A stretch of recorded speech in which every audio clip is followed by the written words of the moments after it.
listening to Artist Kaleidoscope with Nancy Tansy Busher. Our guest today is Julia Mowery. Julia was born in the UK and has traveled extensively, but even more interesting are her adventures. But I can't tell the stories like she can. Welcome, Julia. Good morning. Why don't we begin with your World War II experiences? Well, actually my life was very interesting. I was born in London before the Second World War, and at the age of 3, of course, war broke out, and my family was evacuated to South Wales. Now, I have one brother and just my mother and father, so there were 4 of us. My dad, unfortunately, was losing his sight, so he didn't have to go in the military. That's how come we went as a family. So I was actually 4 years of age when we went to Wales. That was an experience that pretty much I've learned from my folks, because the trainloads of children used to come down with chaperones because their fathers were away at war and their mothers worked in the munition factories. So when they came down crying, it was very, very sad. People would take them in as evacuees. They'd want 1 or 2 young children, but a family was a whole different thing.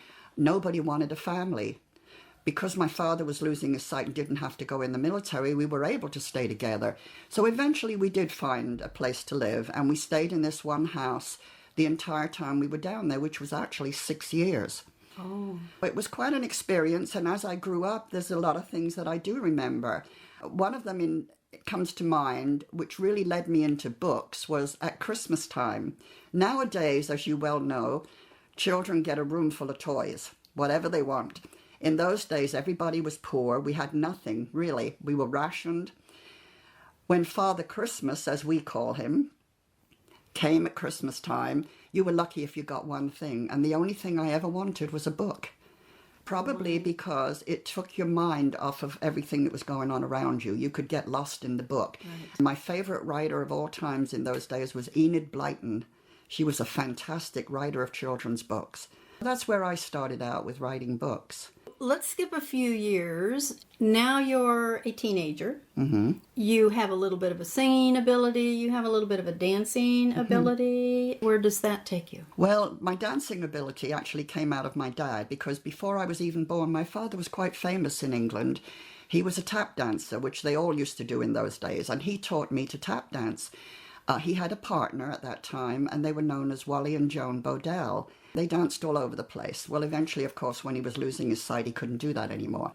Because he taught me how to dance, I decided when we went back to London, I was 10 when we went back after the war, I was going to do something exciting with my life.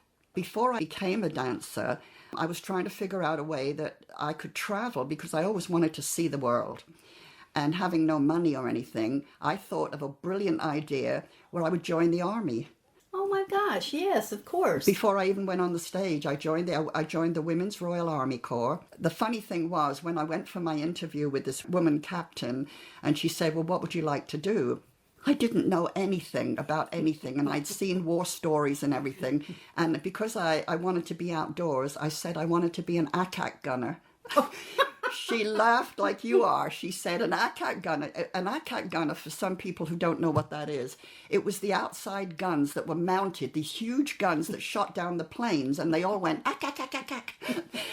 And she started to laugh. Kind of an oversized machine gun. Exactly. Well, she laughed, and she said, we don't do that anymore. That was disbanded, so that was out. So then I had to take a test, and fortunately I scored quite high. I eventually became a teletype operator. They trained me to be a teletype operator, which was the forerunner of today's computers. So I was very fortunate. Cut a long story short, I went through all my training, and I ended up in Edinburgh, Scotland, which I thought was wonderful. Our camp was outside of Edinburgh proper. We were brought into Edinburgh by what we called a lorry.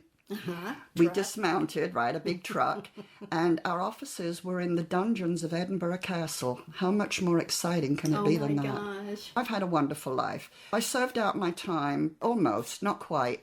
Unfortunately, my dad came down with cancer, and he was on his deathbed. So they gave me a compassionate discharge and let me out of the army. I went back to London, saw my dad, and had to do something. I decided to probably do something more exciting, and that would make him happy because he was a dancer and he was on the stage.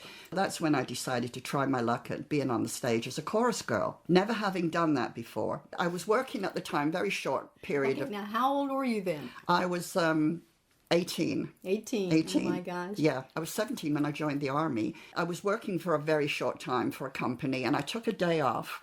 I picked up the theatrical newspaper, which is called The Stage. I looked at the auditions listed. I thought, I'll go around and I'll do the auditions and see what happens. I went to my first audition. Okay, you line up with a whole bunch of other people who all have experience. Then there's 3 or 4 people sitting at a table in front of you. And when it's your turn, they say, next. You go up and first thing they ask you is, well, where have you worked?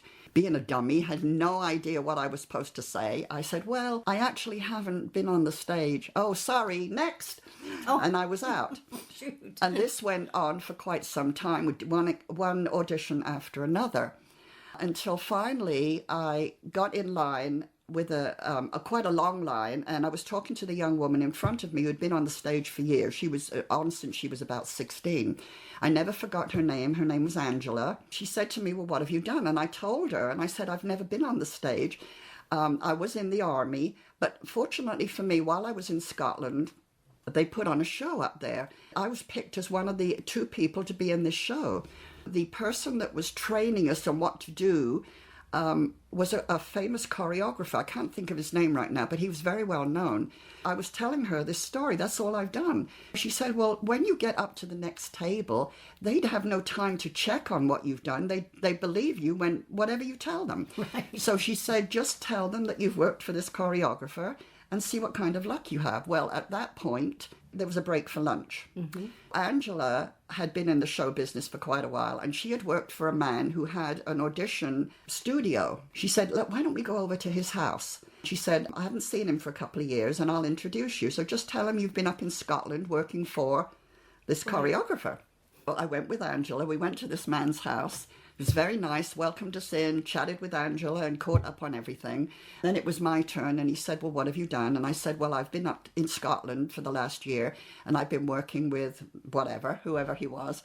He said, oh, how is he? I said, oh, he's fine. The last time I saw him, I was in. He said, well, girls, I'm really sorry. I can't put you in the same show, but I do have 2 shows, and I have openings. 1 in each show. Angela got 1 show, and I got the other one. I signed a contract with shaking hands. Oh, I'll bet. And I was in. I went home, and my dad was still at home at that time. I don't know how he would have known this. I said, you'll never guess what I've got behind my back. And he said, you've gone on the stage. Something in my voice or something told him, Mm-hmm. I was on the stage. One of the funny things that actually happened to me, because I was going to be a chorus girl, I wanted to look like one, right? So I had long, naturally curly brown hair. I went to a hairdresser and I said, I want you to dye it platinum blonde because I'm going to be a chorus girl.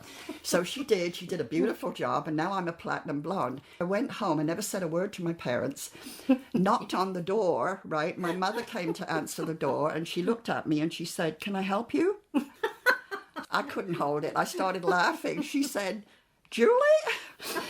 That was so funny. Anyway, I was on the stage and I traveled all over the place. I had a wonderful time.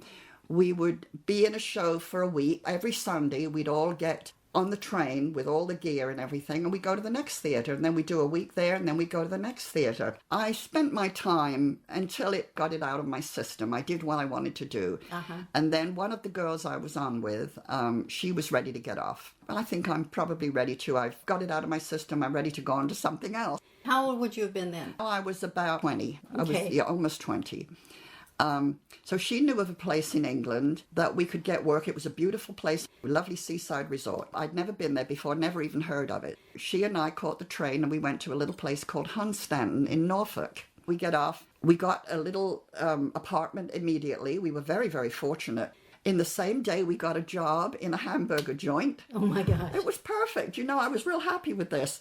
And it was a very small area, and there was one dance hall and one movie theater. It so happened, I'll never forget this, it was on a Thursday, and it was free to ladies because you had to pay to go in, enjoy whatever dancing. In those days, we used to do what we call the jitterbug or the jive, all kinds of dancing. Oh, I don't remember those days. Oh, no, you're too young. But it was a hangout for GIs because I didn't know it. but there was an American base, a huge American base close by, Sculthorpe Air Force Base. The GIs, after they did whatever they were doing, would come in and they'd meet with the young girls and they'd dance and have a good time. Well, we went that Thursday night. Oh, we had a wonderful time, jitterbugged and did all this dancing and everything. Well, she met a young man by the name of Phil. He saw us home to our apartment when it was over. We started work at Scottsdale's was the name of the hamburger joint. Again, that was frequented by all the GIs. They would come in, Diane, her name was, the girl I was with. She and I were at the counter. And Phil came in the next day with this other young GI. And I said to Diane, oh, I like the look of him. And his name was George. He was a friend of Phil's. George and Phil took us to the dance that evening, saw us home and everything. And then we started dating, George and I. In 1958, when I was 21, we got married, and we've been married for 56 years. Oh, my God. Yeah, it's been a long time, and he's still as wonderful as he ever was. All the places he was stationed when we got back to the States, he was a gunner on the B-52s. Was stationed all over the place. We started off in Maine. From there, we were down in Florida. From Florida, we went to Westover in Massachusetts, which is when the Vietnam War started. And he was gone with the whole wing went over to Guam to Southeast Asia, Guam and Thailand, for 6 months out of every year for 4 years in a row. So it left nothing but women and children home on the base. I did pick up some writing. I started to do certain things. I had 5 little girls by this time. Oh, my. Yeah. I started writing children's stories basically for them, just little bits and pieces. From there, we got stationed when he got back and the war was pretty much over. We were stationed up in the Upper Peninsula of Michigan, right by Marquette, K.I. Sawyer Air Force Base. That's when my writing took off. I actually started writing songs. I don't know why. It just popped into my head. And at one point, I heard that Tom Jones, who I loved, was coming to Marquette to do a show. Well, he was born and raised in Wales, very close to where I was evacuated. So I knew the entire area. I wrote a song for him called The Valley of Green and Gold, because that's what it looked like. I was so excited that George and I went to see the show with my song, which was all written out and music to it and everything, hoping to give it to him. Of course, that never happened. I still have the song and all the songs I wrote. From there, I started writing books, real books now. I'm really getting into it. It just spread out from there. So the first book, would that have been Cranswick Castle? Oh, no. That's my latest one. The first one would have been, actually, when we got out of the Air Force, we went back to Pennsylvania, where he's from. Let me think now. I went to a creative writing class. It was around Halloween. The teacher wanted us to write a little piece of something about Halloween. So I went home and put my mind to it, and I wrote, I think it was like 10 pages. Took it back to her. I was quite excited with it. She said, 10 pages? I only wanted 2. So, hey, that's good. She thought it was very good. I went back and I expanded on that, and I think it's now up to 96 pages. That was my first book. I got that one published first. From there, I've never looked back. Let's talk about Cranswick Castle. That's the one that's available now for sale. Right.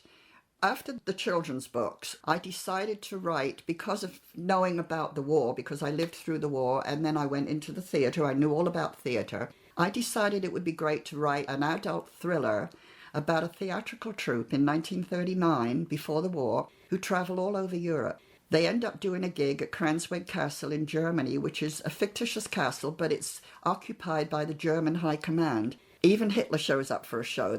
But while they're there, the troupe discovers something of great importance that the Germans know nothing about, and it's something you don't see coming when you read the story. It makes a huge difference. It's doing extremely well. They're giving it a 5-star rating on Amazon, which I'm very pleased with. Oh, yes. And I do quite well at book signings with that one, too. You do quite well with your books. I do, yeah. Yes, you do. I really do.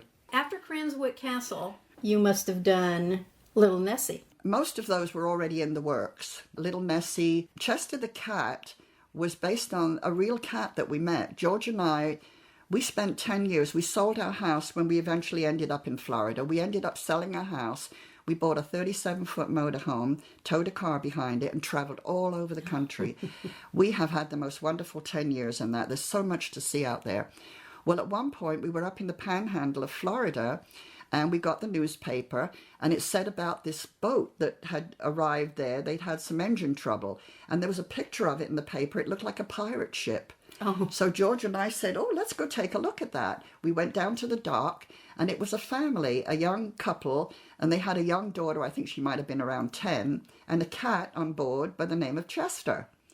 Chester hated the water. He lived on a boat and hated the water. So a few years later, I thought that would make a great story. So that's what Chester the cat is all about. A stray cat who's picked up and taken into a shelter, but he ends up with a young girl who lives on a boat. And I've written the story from the cat's point of view, where he'll say, like, meow, get me out of here.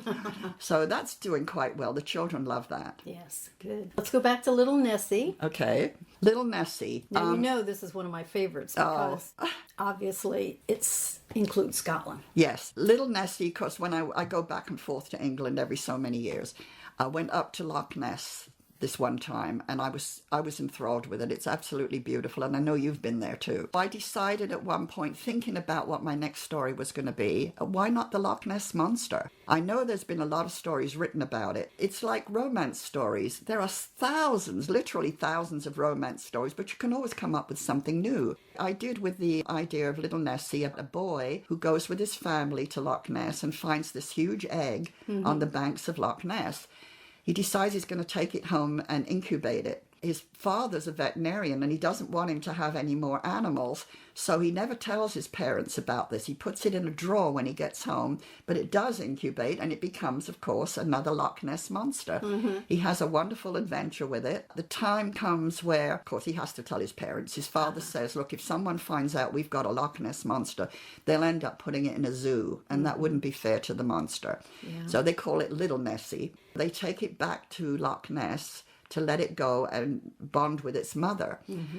But they're chased by a reporter who's found out that they have this. So it's quite adventurous along the way, where they have to avoid him to get back there. So it's quite an exciting story. Oh, it's a wonderful story. Now, it's more for older children. It's like a chapter book. Yes, it is a chapter book, and it's with illustrations. I would say from about 6 through 96, because anyone can read it.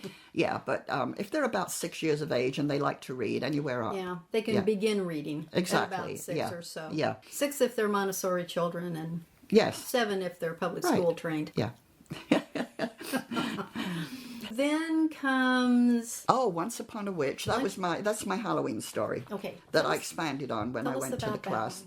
That was the one about a young girl. She's going to a Halloween party dressed as a witch. So she has the whole costume on. She lives up in Pennsylvania, out in the country. So she walks past a cornfield. While she's walking to her friend's house, she sees something going up in the air. She looks closer, and it's a witch, a real witch. On a broom? On a broomstick, yeah. Oh, my gosh. So she creeps through the corn stalks, which are all now, picked and everything, and she sees a real witch. The witch actually discovers her. Well, the witch is Bedelia. Bedelia sees Mary Ann, who's the girl in the story, and thinks, because she's dressed like Bedelia, that she's a real witch. Yes. So she puts her on the back of her broomstick and flies her off to Stonehenge, England, where witches celebrate All Hallows Eve.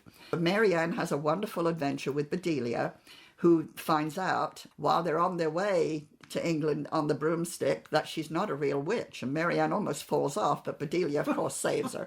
She has this wonderful adventure, and there comes a time when she actually wants to look around Stonehenge while all the witches are celebrating. She comes across a nasty witch who finds out that she's not really a witch. I won't say what happens to her, but of course all the witches, when they find out that she's missing, go looking for her. They fly on their broomsticks to find Mary Ann, and of course they do. Mary Ann has a wonderful adventure, and then eventually she goes back home with Bedelia. So how you gonna take her back on the farm after she's been to Stonehenge? Yes. So that's another exciting story. Is that a picture book, or is that a Yes, chapter that is. book? No, that's a chapter book with illustrations. Okay, how many chapters? Oh gosh, you had to ask, didn't you? I'm not really sure. 8 or more? Oh, it's at least 8. I'm pretty sure it's at least 8. Okay, so that too is for young ones then? Yes, it is. Again, the same thing. I would say 6 to 96 if you like to read. It's an exciting story. Even adults can read it and laugh at it, have fun reading it. Now we have Marie's Magical Journey, with most wonderful illustrations done by... I thought they were very sweet. By you. Yes, I'm very happy with them. Marie's Magical Journey is about a very young girl. This is a book that you have to read to children. Again, it's a picture book. Each picture relates to the story on the page facing it, so it's very easy to read. It's about a little girl who wakes up in the night because she forgot to leave milk and cookies for Santa. Oh, no. Oh, no. So she gets up, everybody's asleep, and she goes downstairs, looks in the living room, but Santa's already there, leaving the presents under the tree. She hurries into the kitchen to leave the milk and cookies, and she sees Rudolph and the reindeer out the window and the sleigh. She's so excited. She goes outside to look at them, and Santa's finished putting the gifts under the tree, and he's coming out, and oh my, she's got to hide. The only place to hide is in the sleigh. Of course. So she climbs up in the sleigh and hides under all the sacks. Santa comes out. Ho, ho, ho, this is the last trip, boys. Time to go home. He throws in the last sack, climbs up in the sleigh, and off they go to the North Pole. When they get there, all the little elves come out all dressed in beautiful little green outfits with green boots and green hats, and they help Santa unload the sleigh. Santa pulls out this last sack, and it's heavy. Oh, no, we must have forgotten something. Bring Rudolph over here. Rudolph looks in the sack with his shiny nose, and it's a little girl looking up at them. So Santa takes Marie out, and oh boy, what are they going to do with her? They have a big party to celebrate the end of the year. So he takes her in, Mrs. Claus meets her. Santa sits at the piano and plays, and Marie, she sneezes because she caught a little chill while she was outside. So one of the little elves gives her a little green handkerchief with a silver bell on each corner. They dress her up in their little outfits, so she's got all these green outfits on, little green booties, a little green hat, and she tucks the green handkerchief with the silver bells into her pocket of her robe. So she has a wonderful time, dances with the elves. Now it's time for Santa to take her home before her parents wake up. Yeah, before sunrise. Yes, so off she goes in the sleigh with Santa. The last page, she wakes up in bed. Her mom says, "Come downstairs, Marie, and see what Santa left for you." Her mom goes downstairs. Marie wakes up and looks at her clothes. There's no little green suit. There's no green booties, no little green hat. She must have been dreaming, but what a wonderful dream. So she gets out of bed, puts on her robe, walks across the room to go downstairs, and she hears a little jingling sound. She puts her hand in her pocket and pulls out a little green handkerchief with a silver bell on each corner. I love it. It wasn't a dream after all. That's right. That's right. So life is exciting. How wonderful. And I'm not done yet. I know. I understand that you've written a play. It's a screenplay. Yes, I've always wanted to do that. I actually did write one many, many years ago when there was a show on TV that I loved. I can't think of the name of it, but it was about a detective and his sidekick who was a young man who had been in jail, but now the detective took him under his wing and he helps him with everything. I watched one of the episodes and I decided I can write a story about that hasn't been done yet. So I came up with this wonderful story and I was about ready to send it in, and that was the last episode. It went off the air. Oh. So that was my first try at a screenplay. But then now I've written a screenplay for the movie theaters, a real movie. I was very excited about it. I don't want to give away the whole story, but it's about two Englishmen. Be careful. No, let's don't go into Okay, it. it's called A Blaze of Glory, but it's a very actually exciting. out there. Right. Because its concepts are too easy to Copy, latch yeah. onto. Yeah, yeah. Although it is now registered with the Writers Guild of America, so they've got that, and it's got a number on it and everything. But that was very exciting and very exciting to write. Sure. Yeah, I'm sure. So hopefully one of these days it'll be in the movie theaters, and it's called A Blaze of Glory. That's all I'm saying. You're getting ready to do a web page. And you're ready to go on to Facebook. Yes, I am. And so right now, what you have primarily is your email address. Right. Okay, on here visually. Storyteller, JMM, which are my initials, at gmail.com. You're a member of ABC, Artisans of Books for Yes, I Children am. and now adults. And you have a number of book signings coming up. I do, all over the place. Very exciting. And you meet some wonderful people when you go to these book signings. yes. Wonderful people. Yeah. It's wonderful to live on Florida's Gulf Coast. This is such an artsy area. Isn't it? Yeah. Absolutely. No matter what your art love is, Absolutely. there's a space for it. Well, Julia, I want to thank you so much for coming on the show.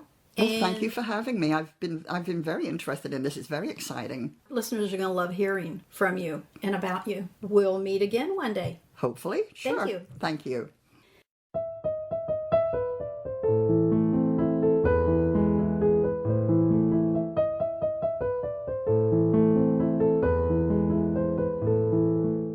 Thank you for joining us. This is Artist Kaleidoscope with Nancy Tansey Busher.